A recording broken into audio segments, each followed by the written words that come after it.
इस कड़ी में आपका स्वागत है। इस तरह से आना आपको कैसा लग रहा? और ऐसे समय में महाभारत को लेकर जो इतना बड़ा आयोजन हो रहा है, तो मैं उसकी दृष्टि से, उसके विचार से, उसके संप्रेष्य से थोड़ा अपने को एनरिच करना चाहता था, इसलिए मैं चला आया।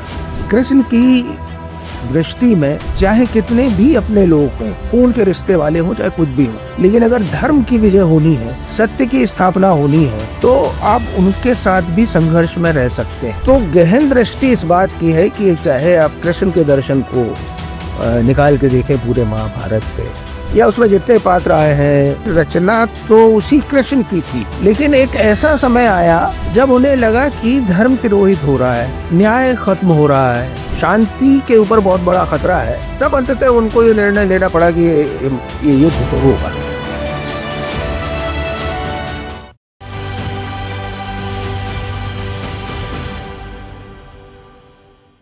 नमस्कार, वीर भारत न्यास सांस्कृतिक संवाद की इस कड़ी में आपका स्वागत है। और इस वक्त स्टूडियोज में बातचीत के लिए मौजूद हैं हिंदी के अग्रणी कवि, आलोचक, संपादक और इससे इतर अगर मैं देखूं तो पूरे सांस्कृतिक पर्यावरण में बहुआयामी अपनी उपस्थितियों से और अपनी रचनात्मकता से हमेशा केंद्र में रहने वाले श्री लीलाधर मंडलोई। मंडलोई जी, आपका हमारे इस पॉडकास्ट में, इस संवाद में हार्दिक स्वागत है, अभिनंदन है। शुक्रिया। भोपाल की सांस्कृतिक आहटें आपसे अछूती नहीं है। एक लंबा समय आपने यहाँ पर गुजारा, बल्कि इस हैसियत से गुजारा कि आप बल्कि नियंता ही रहे बहुत सारी गतिविधियों के।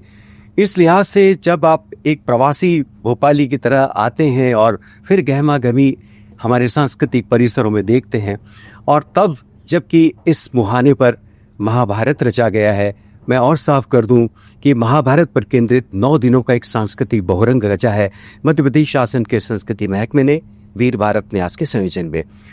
इस तरह से आना आपको कैसा लग रहा? और ये जो गुलजार है मौसम, इसको लेकर आपकी क्या रिएक्शन है, क्या प्रतिक्रिया है? विनय जी, ऐसा है, एक तो सबसे महत्वपूर्ण बात जी, अब आपने तो प्रवासी कह दिया तो क्या कहूँ आपको। मैं मानता हूँ कि मैं यहीं का हूँ जी, और मेरी मेकिंग में, सांस्कृतिक मेकिंग में जी, इस शहर का सबसे बड़ा योगदान है। तो मेरा कोई इस तरह का पूर्व निर्धारित कार्यक्रम नहीं था, लेकिन जब मुझे इस आयोजन के बारे में पता चला तो मैंने श्री राम तिवारी जी को बीते हुए कल मैं फ़ोन किया जी कि मैं आ रहा हूँ। और तिवारी जी से इस शहर में मेरे सबसे पुराने संबंध हैं। जी जी जी, हम 3 लोग मित्र हुआ करते थे, बैठा करते थे जब वो मध्य प्रदेश कला परिषद और फिल्म डेवलपमेंट कॉरपोरेशन में थे। मैं, प्रभुनाथ सिंह आजमी और श्री राम तिवारी। वाह, क्या बात है। तो उस समय से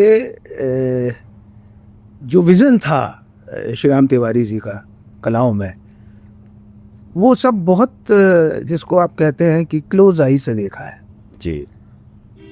तो मैं ये देखना चाहता था कि इतने लंबे अंतराल के बाद जब हम लोग मिलेंगे और उनका अब ये रूप देखेंगे, और ख़ास तौर पर भोपाल में, उज्जैन में तो वो काम कर ही रहे थे और बड़ा काम कर रहे थे।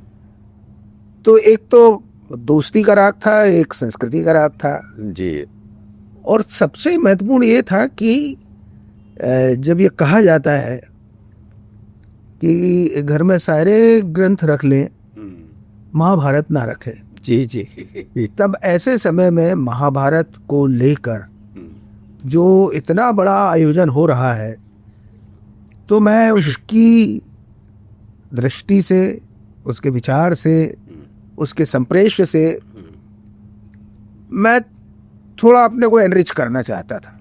वाह, इसलिए मैं चला आया।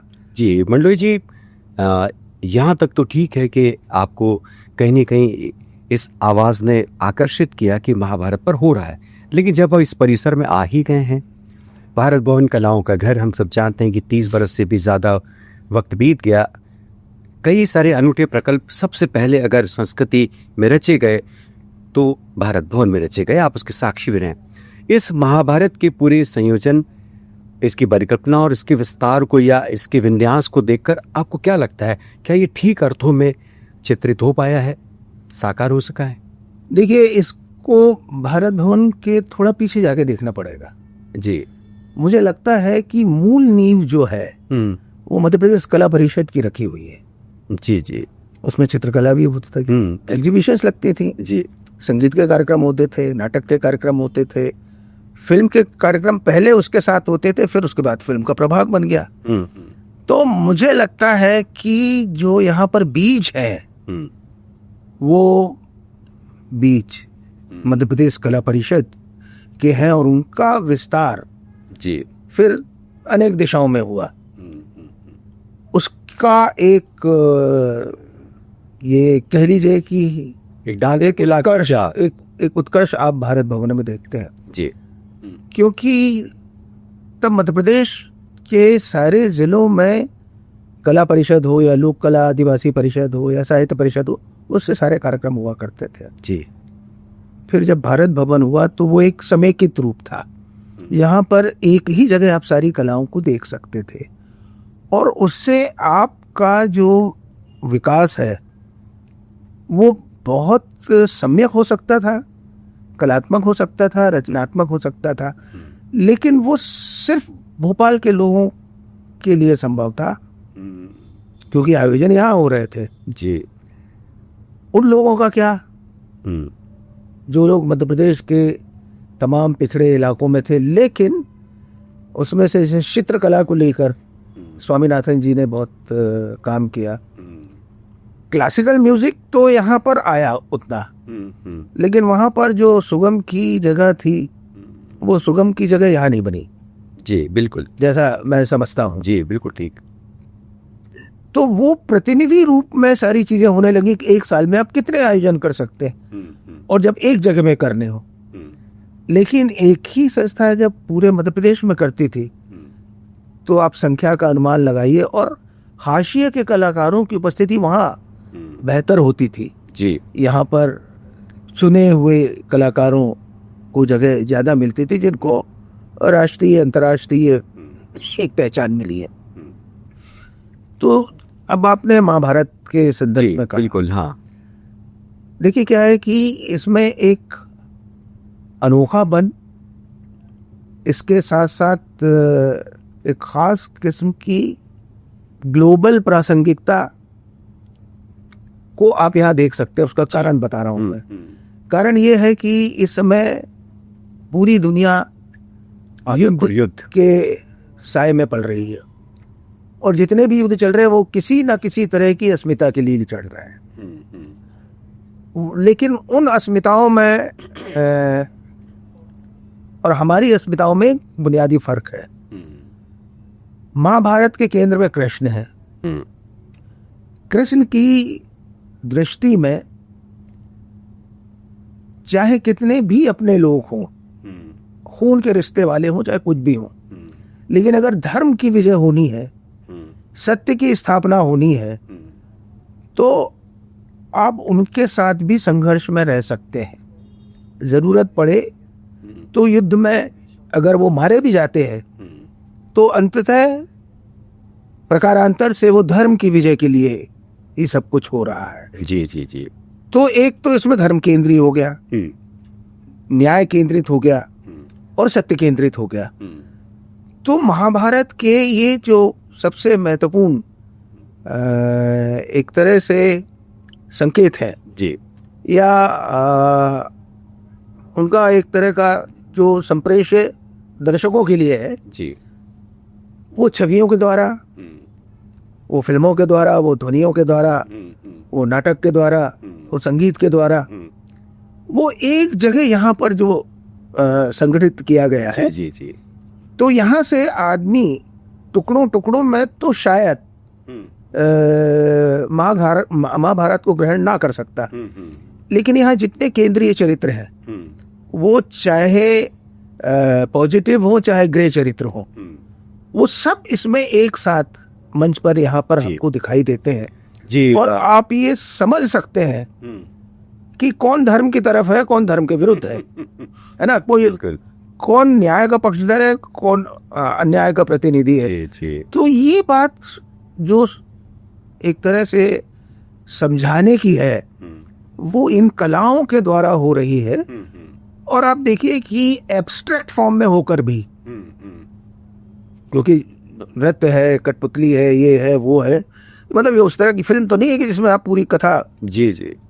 तो यहाँ पर एब्स्ट्रैक्ट फॉर्म में भी, जिसमें चित्रकला है, फिल्म है, जिसमें विश्व कविताएं हैं, तो वो एक चीज ऐसी पहुंच रही है जहां पर आपको ये समझ में आ रहा है कि जो अस्मिता का संघर्ष था उसका कारण था, उसकी जमीन थी। बिल्कुल, आपने जो विमर्श की दिशाएं खोली हैं और इसके स्थापत्य को लेकर जो आपने कहा है, निश्चित रूप से अनूठापन तो इस उत्सव का कई मायने में है।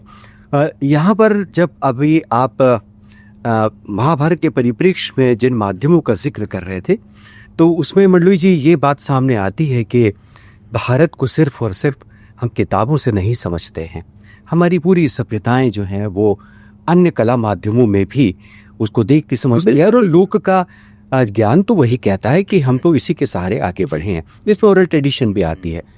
आप चूंकि माध्यमों में बहुत सक्रिय रहे हैं, क्या ही सुंदर बात है कि दृश्य में और स्वर में दोनों में आपने काम किया, यानी आकाशवाणी में आप रहे और उसका दूरदर्शन में रहे और प्रसार भारती के निदेशक, महानिदेशक का पद भी आपने संभाला।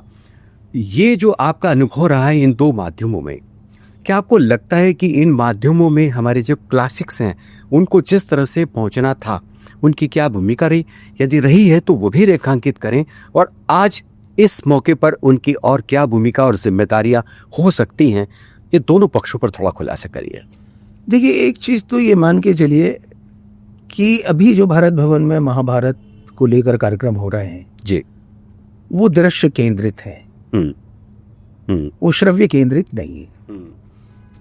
लेकिन श्रव्य के बगैर दृश्य की निर्मिति नहीं होती।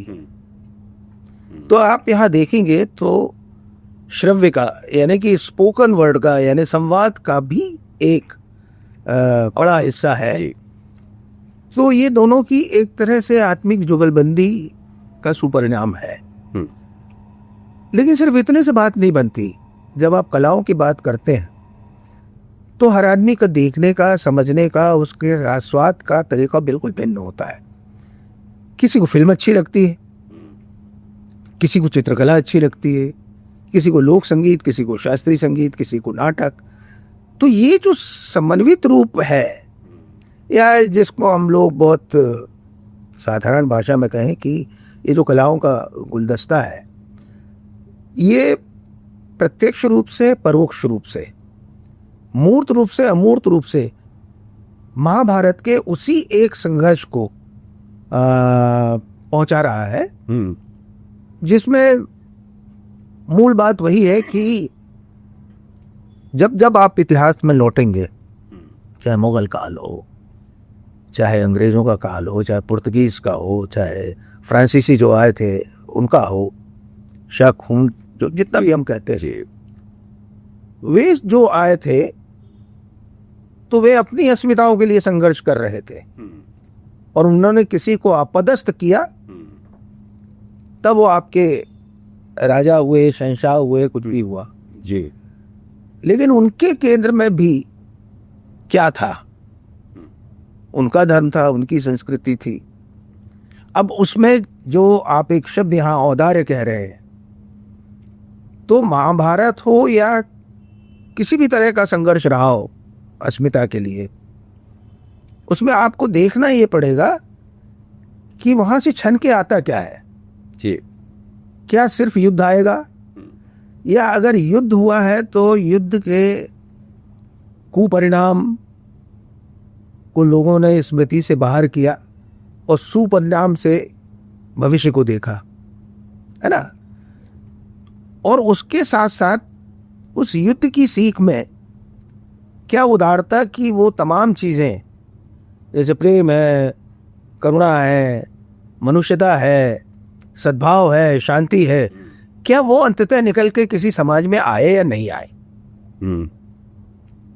तो गहन दृष्टि इस बात की है कि चाहे आप कृष्ण के दर्शन को निकाल के देखें पूरे महाभारत से, या उसमें जितने पात्र आए हैं, जो विदुर जो कह रहे हैं, भीष्म जो कह रहे हैं, तो वो प्रकारांतर से रचना तो उसी कृष्ण की थी। जी जी। वो उसी के पात्र थे सब। जी। लेकिन एक ऐसा समय आया जब उन्हें लगा कि धर्म तिरोहित हो रहा है, न्याय खत्म हो रहा है, शांति के ऊपर बहुत बड़ा खतरा है। तब अंततः उनको ये निर्णय लेना पड़ा कि ये युद्ध तो होगा। मंडू जी, हम माध्यमों की भूमिका की बात कर रहे थे।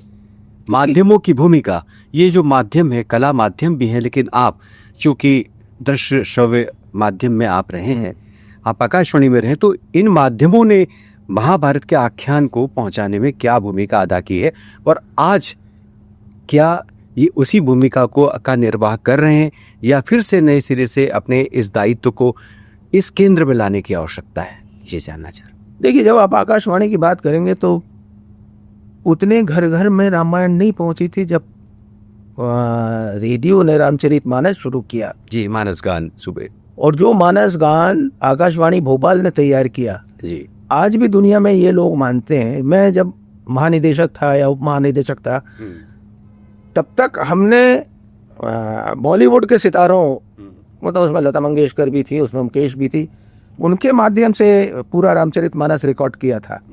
लेकिन लोग मांगते थे वही भोपाल का जो रामचरितमानस था, क्योंकि उसकी श्रव्य क्षमता जो थी, या उसका एक तरह से जो लोगों के भीतर रामायण का जो बोध था या रामायण की जो शिक्षा थी, वो जिस तरह से पहुंची थी, उस तरह से इन बड़े कलाकारों और बड़े ऑर्केस्ट्रा होने के बाद भी नहीं पहुंची।